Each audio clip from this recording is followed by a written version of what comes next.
Mario भैनों, जे तुहानू अखां दे case भी भारे लगदे ने, मेरे वीरो जे तुहानू अपने मुख दी दाढ़ी भारी लगदी है, सिर दे वाल केस भारे लगदे ने, ते मत्था टेकना तो सिक्खी नहीं है। मत्था टेकण नाल सिक्खी संभाली जा सकदी है। जे तुसी ये कहो ना भी सिक्खी ये है, तो सिक्खी ये नहीं है। सिक्खी ते केसां सुआसां वाली है। ये तो गुरु नानक साहब का हुक्म सी। कईयां नूं इदां लगदा भी कोई नहीं जी, अमर छकणा ते गुरु गोबिंद सिंह ने कहा सी, उदों फिर वाल रखने भी जरूरी होणगे। नहीं, केस रखने गुरु नानक साहब का हुक्म है। मरदानिया, जे तू असां दी संगत करनी है तो दो काम नहीं करने। पुछया बाबा वो किहड़े? सतगुरु कहन लगे, पहला भद्दन नहीं करना, केसां दी रोमां दी बेअदबी नहीं करनी। दूसरा आख्या टोपी धारण नहीं करनी। अज सब तो वड्डी समय की लोड़ है। तुसीं वेख्या होना बच्चे पिछे गुत्त करके तुरे आउंदे ने, धौण दे कोल पिछे गर्दन ते एवें जुंडी जी करके जूड़ा जा करके तुरे आउंदे ने। ते मैं तो रोज बेनती करदा भी ऊड़ा पहला छड्ड दिता, जूड़ा हुण छड्ड दिता। ये जिहड़ा जूड़ा उपरों इत्थे गर्दन ते गया है ना, ये समझ लो हुण गया, हुण ना मुड़िया। ये मुड़न वाले लक्षण नहीं। मेरियो भैनों, मेरे बच्चिओ, मेरे वीरो, जदों तुसीं घरों तुरदे हो, एक बारी शीशे दे सामने खलो के वेखो तो सही भी ये पार्टी वियर ने जिहड़े तुसीं पाए हुए ने,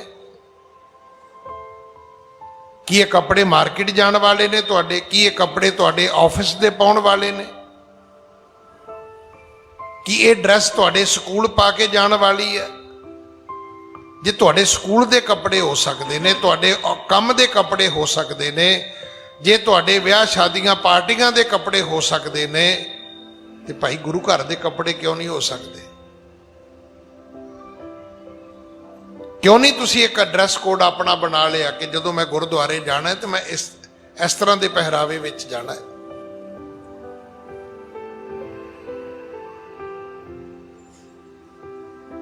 पाटियां पैंटा, छोटियां छोटियां निकरां, पिछे कीतियां गुत्तां, सदके जाइए भाई तारू सिंह दे वारसां तो।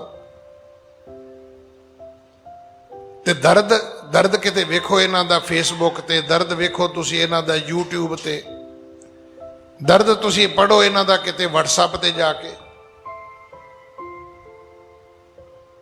किन्नी सिक्खी डुल डुल पैंदी इन्हां दी।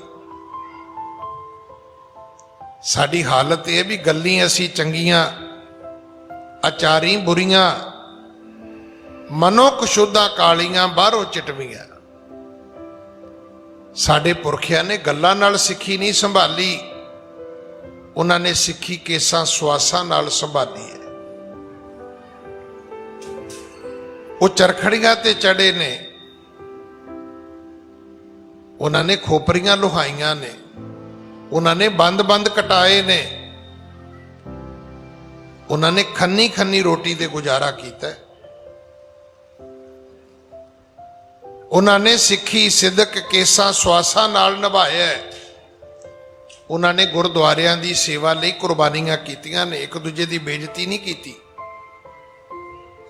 असीं ते इस सेवा दे वास्ते रोज एक दूजे के विरुद्ध इश्तिहार कढ़दे हैं। करना की है? कहते सेवा कर की रहा है? बेइज्जती की बेइज्जती करके कोई सेवा भी करेगा तू सिक्खी दी? भाई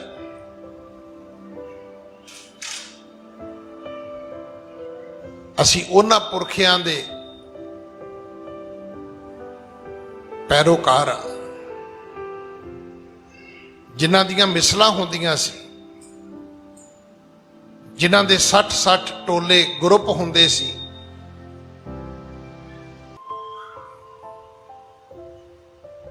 पर वसाखी दिवाली उन्हां दे दरबार साहब दे विच जोड़ मेले हुंदे सी। ਉੱਥੇ ਬੈਠ ਕੇ ਪੰਥ ਦੀਆਂ ਤਕਦੀਰਾਂ ਲਿਖੀਆਂ ਜਾਂਦੀਆਂ ਸੀ। ਤੇ ਅੱਜ ਕਦੇ ਤੁਸੀਂ ਸੁਣਿਆ ਵੀ ਕਦੇ ਕੌਮ ਦੀ ਤਕਦੀਰ ਲਿਖਣ ਵਾਸਤੇ ਸਿੱਖ ਇਕੱਠੇ ਹੋਏ ਨੇ?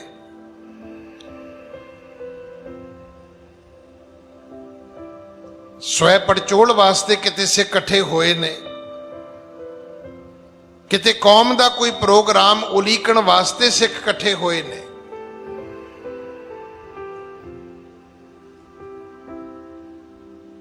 ਅਸੀਂ ਨੱਥ ਕਢਾਉਣ ਨੂੰ ਫਿਰਦੇ ਆਂ, ਅਗਲੇ ਨੱਕ ਵਢਾਉਣ ਨੂੰ ਤੁਰੇ ਫਿਰਦੇ ਨੇ। ਅਸੀਂ ਬੜੇ ਬੜੇ ਸੁੰਦਰ ਗੁਰਦੁਆਰੇ ਬਣਾ ਰਹੇ ਆਂ,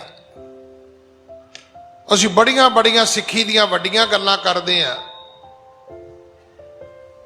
ਅੱਗੋਂ ਜਵਾਬ ਇਹ ਮਿਲਦਾ ਜੀ ਮੇਰੇ ਕੇਸ ਲੰਬੇ ਬਹੁਤ ਨੇ, ਮੈਂ ਇਸ ਕਰਕੇ ਪਿੱਛੇ ਜੂੜੀ ਕੀਤੀ ਹੋਈ ਹੈ। ਮੈਨੂੰ ਯਾਦ ਹੈ ਜਦੋਂ ਕੇਸਾਂ 'ਚ ਛੋਟੇ ਹੁੰਦਿਆਂ ਕੰਘਾ ਕਰੀਦਾ ਸੀ ਨਾ, ਮਾਂ ਨੇ ਕਹਿਣਾ, ਮਾਸੀ ਨੇ ਕਹਿਣਾ ਮੇਰੇ ਪੁੱਤ ਦੇ ਵਾਲ ਕਿੰਨੇ ਲੰਬੇ ਨੇ। ਖੁਸ਼ੀ ਹੁੰਦੀ ਸੀ।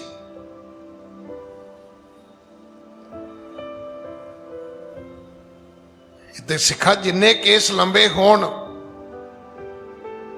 ਭਾਈ ਸਰਵਣ ਸਿੰਘ ਜੀ ਦਾ ਨਾਂ ਸੁਣਿਆ ਤੁਸੀਂ? ਵੈਨਕੂਵਰ ਕੈਨੇਡਾ ਵਾਲਿਆਂ ਦਾ। ਉਹਨਾਂ ਦਾ ਕੇਸਾਂ ਕਰਕੇ ਹੀ ਨਾਂ ਦੁਨੀਆ ਦੀਆਂ ਜਿਹੜੀਆਂ ਵੱਡੀਆਂ ਕਿਤਾਬਾਂ ਨੇ ਉਹਨਾਂ 'ਚ ਲਿਖਿਆ ਗਿਆ ਹੈ।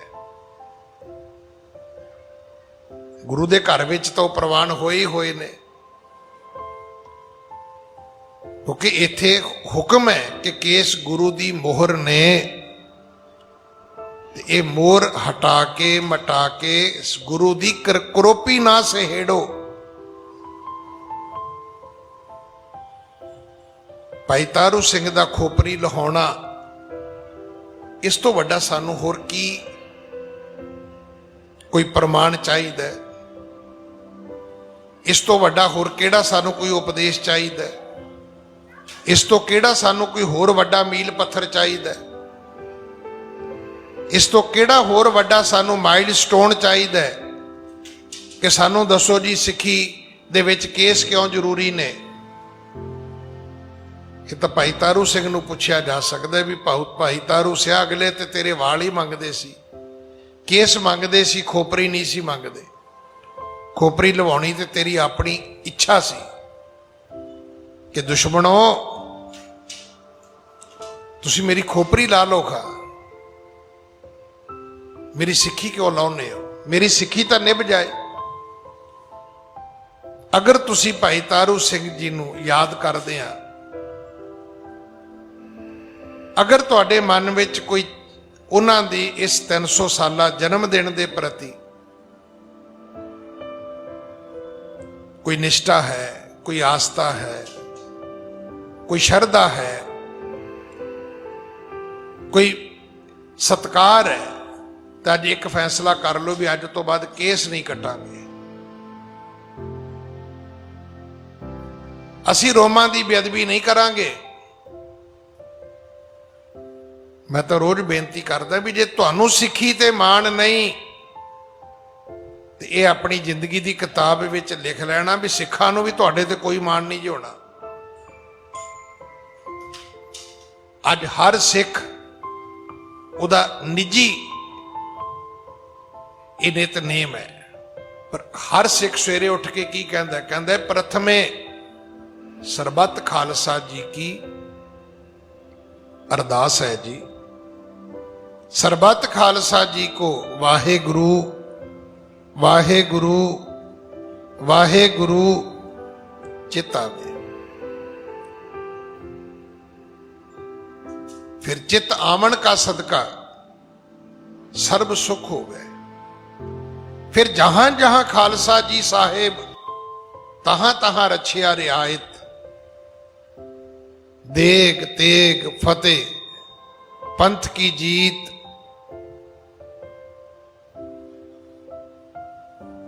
तुहाडी शख्सी रहनी है। तुसी कौम दीयां गल्लां करदे हो, तुसी अपने सिख भरावां दीयां गल्लां करदे हो, ਇਹ ਜਿਹੜਾ ਨੇ ਵੀ ਮੈਨੂੰ ਘਰ ਦੇ ਦਿਓ ਜੀ, ਮੈਨੂੰ ਪੁੱਤਰ ਦੇ ਦਿਓ ਜੀ, ਮੈਨੂੰ ਪੜ੍ਹਾਈ ਦੇ ਦਿਓ ਜੀ, ਇਹ ਜਾ ਕੇ ਚੌਥਾ ਪੰਜਵਾਂ ਪਹਿਰਾ ਹੈ। ਮੁੜ ਕੇ ਪਹਿਲਾਂ ਗੁਰੂਆਂ ਨੂੰ ਸਿਮਰਿਆ, ਫਿਰ ਪੰਜ ਪਿਆਰਿਆਂ ਨੂੰ ਯਾਦ ਕੀਤਾ, ਫਿਰ ਉਹਨਾਂ ਗੁਰਸਿੱਖਾਂ ਨੂੰ ਨਮਸਕਾਰ ਕੀਤੀ ਹੈ, ਫਿਰ ਆਪਣੇ ਤਖਤਾਂ ਨੂੰ ਨਮਸਕਾਰ ਕੀਤੀ ਹੈ, ਫਿਰ ਪਹਿਲਾਂ ਆਪਣੇ ਸਿੱਖ ਭਰਾਵਾਂ ਦੀ ਸੁੱਖ ਮੰਗੀ ਹੈ। ਤੇ ਜੇ ਤੁਸੀਂ ਚਾਹੁੰਦੇ ਹੋ ਕਿ ਤੁਹਾਡੀ ਅਰਦਾਸ ਤੁਸੀਂ ਇਕੱਲੇ ਨਾ ਕਰੋ, ਤੁਹਾਡੀ ਅਰਦਾਸ ਸਾਰਾ ਪੰਥ ਕਰੇ, ਤਾਂ ਫਿਰ ਇਸ ਪੰਥ ਚੋਂ ਬਾਹਰ ਨਾ ਨਿਕਲਣਾ। ਨਹੀਂ ਤੇ ਜਿਹੜੇ ਜਿੰਨੇ ਸਵੇਰੇ ਉੱਠ ਕੇ ਨਿਤਨੇਮ ਕਰਕੇ ਗੱਲ ਕਹੀ ਹੈ ਕਿ ਜਹਾਂ ਜਹਾਂ ਖਾਲਸਾ ਜੀ ਸਾਹਿਬ, ਤੇ ਉੱਥੇ ਆਪਾਂ ਰੋਡੇ ਭੋਡੇ ਕਿੱਥੇ ਫਿੱਟ ਹੋਵਾਂਗੇ? ਕੋਈ ਹੈ ਜਗ੍ਹਾ ਸਾਡੇ ਬਚਨ ਉੱਥੇ? ਤੇ ਜੇ ਤੁਸੀਂ ਉਹ ਸੋਚਦੇ ਹੋ, ਜਿਵੇਂ ਆਪਾਂ ਇੱਕ ਸੋਚ ਕੇ ਬੈਠੇ ਆਂ ਵੀ ਉਹ ਜੀ ਆਇਆ ਜੀ, ਉਹ ਸੀਸ ਦੇ ਗਿਆ ਜੀ, ਸੀਸ ਤਾਂ ਕਿਸੇ ਨਾਮ ਜਪਣ ਵਾਲੇ ਦੀ ਚਾਹੀਦੀ ਹੈ, ਕਿਸੇ ਬਾਣੀ ਪੜਨ ਵਾਲੇ ਦੀ ਚਾਹੀਦੀ ਹੈ, ਕਿਸੇ ਅੰਮ੍ਰਿਤ ਵੇਲਾ ਸੰਭਾਲਣ ਵਾਲੇ ਦੀ ਚਾਹੀਦੀ ਹੈ, ਜਿਹਦੀ ਰੱਬ ਸੁਣਦਾ ਹੋਵੇ ਉਹਦੀ ਅਸੀਸ ਚਾਹੀਦੀ ਹੈ। ਤੇ ਜਿਹੜਾ ਵਿਚਾਰਾ ਆਪ ਖੁਆਰ ਹੋ ਰਿਹਾ, ਉਹਦੀ ਸੀਸ ਲੈ ਕੇ ਆਪਾਂ ਕੀ ਕਰਾਂਗੇ ਜੀ?